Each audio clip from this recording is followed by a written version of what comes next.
ओम गणेशाय नमः। ओम नमः शिवाय। मैं निखिल ज्योतिष आचार्य आप सभी का मेरे चैनल पर पुनः स्वागत करता हूं। आशा करता हूं कि आप सभी स्वस्थ होंगे। महादेव की कृपा आप सभी पर सदैव बनी रहे। ये वीडियो तुला यानी कि लिब्रा के लिए बहुत महत्वपूर्ण है, क्योंकि ये वीडियो है शुक्र महाराज के राशि परिवर्तन के बारे में, जो कि 12 फरवरी 2024 को होने वाला है। शुक्र आपके तीसरे भाव को छोड़कर आपके चौथे भाव में प्रवेश कर जाएंगे, यानी कि अपने मित्र ग्रह शनिदेव की राशि में प्रवेश कर जाएंगे। शुक्र कहीं ना कहीं बहुत महत्वपूर्ण है, एक नैसर्गिक शुभ ग्रह है, शुभता के कारक हैं, सुख के कारक हैं, आनंद के कारक हैं, भोग के कारक हैं, लग्जरी के कारक हैं, विवाह के कारक हैं, वैवाहिक जीवन में सुख के कारक हैं, रोमांस के कारक हैं। यानी कि जीवन में जितना भी भौतिक सुख है उसका कारक अगर एक ग्रह है तो वो है शुक्र। इसलिए शुक्र का गोचर भले ही छोटे समय के लिए होता है, लेकिन बहुत महत्वपूर्ण होता है। आपको गाड़ी खरीदनी है, वाहन खरीदना है, आपको ज़मीन खरीदनी है, कहीं ना कहीं शुक्र का गोचर वो डिसाइडिंग फैक्टर हो जाता है। आपको विवाह करना है, कोई ना कोई अड़चने आ रही हैं, शुक्र का गोचर डिसाइडिंग फैक्टर होता है। इसलिए शुक्र का गोचर बहुत विशेष होता है। जो भी जीवन में आनंदमय वस्तुएं होती हैं, लग्जरीज होती हैं, वो शुक्र के अधीन आती हैं। ज्योतिष कहता है कि यदि शुक्र आपका अच्छा, तो कहीं ना कहीं जीवन की अधिकतम जो बाधाएं हैं, अधिकतम जो आपके कष्ट हैं, वो कम हो जाते हैं भौतिक लेवल पर। और यहाँ पर जो शुक्र का गोचर हो रहा है वो आपके लिए और भी महत्वपूर्ण है, क्योंकि शुक्र स्वयं आपके लग्नेश हैं।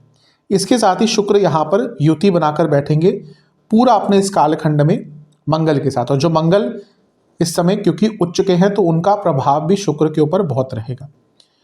तो शुक्र का ये गोचर क्या क्या आपके जीवन में अच्छा और क्या क्या बुरा लेकर आ सकता है, यही सब हम चर्चा करेंगे इस वीडियो में, इस राशिफल में। यदि आपको अपनी लग्न राशि पता है तो वहीं से देखिएगा। जिनको नहीं कंफर्म वो चंद्र राशि से भी देख सकते हैं, यानी कि अगर आपकी लग्न राशि तुला है या चंद्र राशि तुला है, दोनों ही गाइडेंस के लिए इस राशिफल को देख सकते हैं। ज़्यादा सटीकता लग्न राशि से आती है। वीडियो के अंदर में कुछ उपाय भी विशेष अवश्य बताऊँगा आपके लिए। शुरुआत करते हैं। पहले चौथे भाव में शुक्र का आना कैसा होता है? अच्छा होता है। शास्त्र अधिकतम यह सम्मत रहते हैं कि शुक्र का चौथे भाव में आना शुभ प्रभाव देता है। क्यों? चौथा भाव कई चीज़ों को दर्शाता है, लेकिन एक चीज़ जिसको दर्शाता है वो है सुख, पारिवारिक सुख, माता से सुख। पहला सुख कहाँ से मिलता है? व्यक्ति को माता से मिलता है। फिर कहाँ से मिलता है? परिवार से मिलता है। फिर थोड़ा सा बड़ा होता है तो उसको क्या चाहिए होता है? उसको घर चाहिए होता है, उसको वाहन चाहिए होता है। तो ये सारे सुख कहीं ना कहीं व्यक्ति को चौथे भाव से ही प्राप्त होते हैं। और जब सुख के कारक, भोग के कारक, आनंद के कारक, शुभता के कारक शुक्र आपके चौथे भाव में रहेंगे, आएंगे, तो कहीं ना कहीं इन सब चीज़ों में आपको कुछ ना कुछ अच्छा फल प्रदान होगा।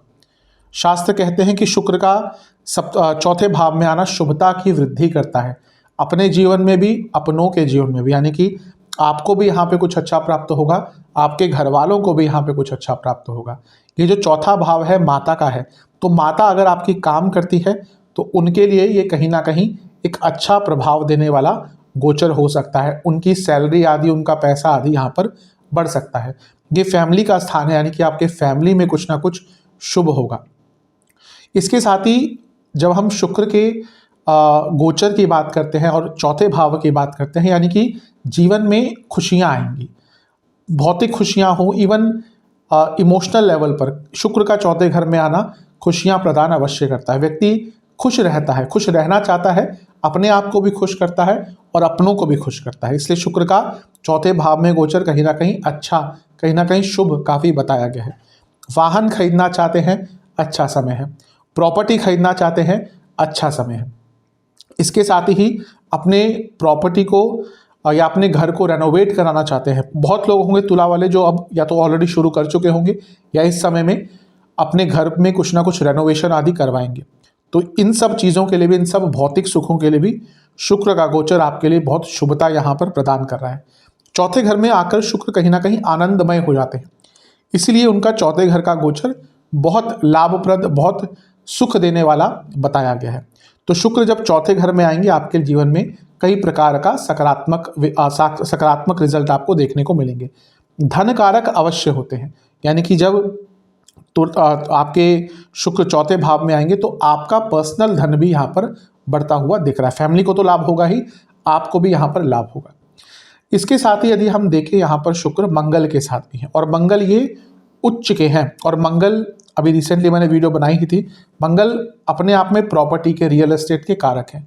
तो यहाँ पर ये दिख रहा है कि देखिए मंगल रियल एस्टेट, शुक्र आपके लग्जरी, शुक्र आपका भौतिक सुख, तो यानी कि बहुत लंबे अरसे से अगर घर खरीदना चाह रहे थे अच्छे लेवल वाला, यानी कि एक बड़ा घर चाह रहे थे, एक लग्जूरियस जगह पर घर चाह रहे थे, एक अच्छी सोसाइटी में या एक बड़ा बंगला चाह रहे थे, नहीं मिल पा रहा था। क्या होता है कभी कभी कि हमारे पास पैसा होता है लेकिन हमें अपना डिज़ायर्ड प्रॉपर्टी नहीं मिलता। ये वो समय है जब डिज़ायर्ड चीज़ें मिलेंगी। एक तो होता है कि आपने वाहन खरीद लिया, एक होता है डिज़ायर्ड वाहन, आपने घर खरीद लिया, एक होता है डिज़ायर्ड घर जैसा आपको चाहिए था। शुक्र डिज़ायर्स पूरा करते हैं, उत्पन्न भी करते हैं, पूरा भी करते हैं। तो ये वो समय है जब आपको अपने इच्छा अनुसार वाहन, इच्छा अनुसार प्रॉपर्टी, इच्छा अनुसार भौतिक सुख प्राप्त होगा। तो ये भी कहीं ना कहीं बहुत शुभता आपके लिए दिखा रहा है। इसके साथ ही मंगल और शुक्र की युति भी कहीं ना कहीं धन कारक होती है। क्यों? क्योंकि मंगल काल पुरुष की कुंडली में प्रथम स्थान के स्वामी हैं और शुक्र काल पुरुष की कुंडली में धन स्थान के स्वामी है। तो ये प्रथम स्थान और धन स्थान का योग हो गया और चौथे घर में हो गया, ये पुनः धन कारक बन रहा है। और इसके साथ ही जब ये दोनों स्ट्रांग यहाँ पर होकर 10वें भाव को देखेंगे तो ये भी कहीं ना कहीं आपके लिए शुभता लेकर आ रहा है, क्योंकि करियर से कुछ ना कुछ धन प्राप्त आपको ज़्यादा या कुछ ना कुछ सफलता प्राप्त आपको ज़्यादा यहाँ पर अवश्य हो सकती है। तो अच्छे फल दिख रहे हैं, लेकिन एक नेगेटिव फल अवश्य होता है। मैं पहले भी कई बार बता चुका हूँ, इन दोनों की युति अगर एक अकेला भी चौथे घर में आता है ना तो एक्सीडेंट के योग बना सकते हैं। तो शुक्र का यहाँ पे आना कहीं ना कहीं दुर्घटना के, स्पेशली वाहन दुर्घटना के योग बनाते हैं। तो तुला वाले जो ड्राइव करते हैं, वाहन चलाते हैं, इवन ट्रैवल बहुत करते हैं, बहुत केयरफुल रहिएगा। जितना हो सके महामृत्युंजय का जाप करके ही घर से निकलेंगे, महादेव की पूजा करके ही घर से निकलेंगे, उतना ही आपके लिए विशेष रहेगा। शुक्र का चौथे घर में आना खर्चे भी बहुत बढ़ाता है। व्यक्ति बहुत महंगी महंगी वस्तुएं खरीद लेता है। इसमें कभी कभी क्या होता है कि देखिए तुला जो है ये चर लग्न है, जल्दबाजी थोड़ी सी रहती है, आकाश तत्व है, जल्दबाजी थोड़ा सा ज़्यादा रहती है इनके अंदर। तो ऐसे में कभी कभी व्यक्ति बहुत कुछ एक साथ खरीद लेता है, फिर बाद में उसको रियलाइज़ होता है कि हाँ ये तो नहीं खरीदते तो अच्छा रहता, इस पर पैसा ज़्यादा चला गया। तो यहाँ पर अपनी बाइंग को थोड़ा सा कंट्रोल, थोड़ा सा नियंत्रित कर लेंगे तो आपके लिए काफ़ी अच्छा रहेगा। इसके साथ ही यहाँ पर एक और नकारात्मक प्रभाव होता है, कभी कभी घर में ईगो क्लैशेस हो जाते हैं। क्यों? क्योंकि देखिए यहाँ पे ऊर्जा बहुत है, यहाँ पर मंगल भी है। मंगल क्या है? एग्रेशन भी है, मंगल एनर्जी भी है, और शुक्र क्या है? इच्छा भी है। अब जब ये दोनों चीज़ें मिल जाएंगी तो घर में कभी कभी इच्छाएं बढ़ेंगी। जब इच्छाएं बढ़ती है तो थोड़ा सा गुस्सा भी बढ़ेगा मंगल के कारण, और इच्छाएं और गुस्सा बढ़ेगा यानी कि ईगो क्लैशेस भी हो सकती है। तो ये एक नकारात्मक प्रभाव भी यहाँ पर मंगल और शुक्र का चौथे घर में आने से हो सकता है। तो इस चीज़ का आप ध्यान देंगे तो आपके लिए बहुत अच्छा रहेगा। इसके साथ ही हमें शुक्र के स्वामित्व को भी नहीं भूलना चाहिए कि शुक्र किन किन भाव के आपके लिए स्वामी हैं। तो शुक्र आपके लिए पहले तो लग्नेश हैं। तो लग्नेश जब चौथे घर में आएंगे यानी कि उच्च कोटि का राजयोग, और ये जो राजयोग बनाता ग्रह 10वें घर को देखेगा, यानी कि कहीं ना कहीं कार्य क्षेत्र में प्रमोशन अगर रुकी हुई थी तो बात आगे बढ़ सकती है। और क्योंकि शुक्र अष्टमेश भी हैं, अगर जॉब चेंज करने का सोच रहे थे तो अचानक से किसी के थ्रू, यानी किसी दोस्त के थ्रू, किसी कलीग के थ्रू, किसी ऐसे व्यक्ति के थ्रू जिसको आप जानते हैं, अचानक से आपके पास कोई जॉब ऑफर यहाँ पर आ सकता है। तो ये भी एक अच्छी चीज़ है। और क्योंकि लग्नेश ही प्रॉपर्टी के स्थान में है तो ऐसा दिख रहा है कि आपकी चल या अचल प्रॉपर्टी दोनों में से किसी में कुछ ना कुछ यहाँ पर वृद्धि हो सकती है। बहुत ज़्यादा उसकी संभावना यहाँ पर अवश्य दिख रही है। और अच्छा, मंगल यहाँ पर क्योंकि आपकी कुंडली में भी धन स्थान के स्वामी है तो कितना स्पष्ट हो रहा है कि ये उन दोनों का योग एक केंद्र भाव में होना, यानी कि आपके और आपके फैमिली को बड़ा धन लाभ कहीं ना कहीं इस समय में हो सकता है। कुछ ऐसा हो सकता है जो आपकी पूरी फैमिली के लिए लाभप्रद हो। और अगर आप फैमिली बिजनेस ही करते हैं, क्योंकि मंगल बिजनेस के स्थान के भी स्वामी है, अगर आपका फैमिली बिजनेस ही है तो वहाँ पर भी कुछ ना कुछ बहुत लाभकारी, बहुत लाभप्रद हो सकता है। तो अधिकतम जगह पर अच्छे ही फल दिख रहे हैं। करियर में अच्छा है, बिजनेस में ये जो युति है वो अच्छा आपके लिए देगी, क्योंकि मंगल आपके धनेश और सप्तमेश है और शुक्र लग्नेश हैं, तो उनका युति कहीं ना कहीं बिजनेस में भी आपको ग्रोथ देगी। पति या पत्नी की इनकम भी यहाँ पर बढ़ सकती है, लेकिन पति या पत्नी के बीच में भी ईगो क्लैशेस बहुत होंगे। जैसे मैंने कहा कि फैमिली में जो प्रॉब्लम यहाँ पर दिख रही है वो होगी ईगो क्लैशेस की। तो पति और पत्नी के बीच में भी थोड़े बहुत ईगो क्लैशेस हो सकते हैं। तो अधिकतम तो अच्छे ही प्रभाव हैं, जो थोड़े से नेगेटिव हैं उन पर ध्यान दीजिएगा। क्योंकि मंगल और शुक्र की युति अपने आप में विवाह का कारक बन जाती है अगर अच्छे स्थानों में होती है तो, क्योंकि केंद्र भाव में हो रही है तो कहीं ना कहीं, क्योंकि चौथा भाव है तो कहीं ना कहीं फैमिली में बातचीत आगे बढ़ सकती है, यानी कि कुछ ना कुछ आपके शादी की डिस्कशंस यहाँ पर आगे अवश्य बढ़ सकती है।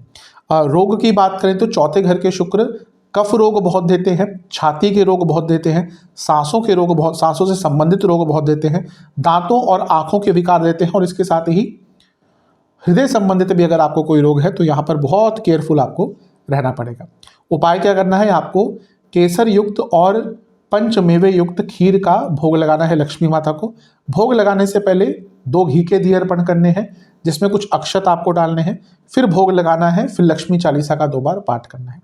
ये उपाय आप कर लेंगे, आपके लिए अधिकतम प्रभाव अच्छे ही रहेंगे। आशा करता हूँ कि वीडियो आपके काम आएगी। चैनल पे नए हैं सब्सक्राइब कर लीजिए, वीडियो को लाइक कर लीजिए। मिलता हूँ अगली वीडियो में, तब तक के लिए ओम नमः शिवाय।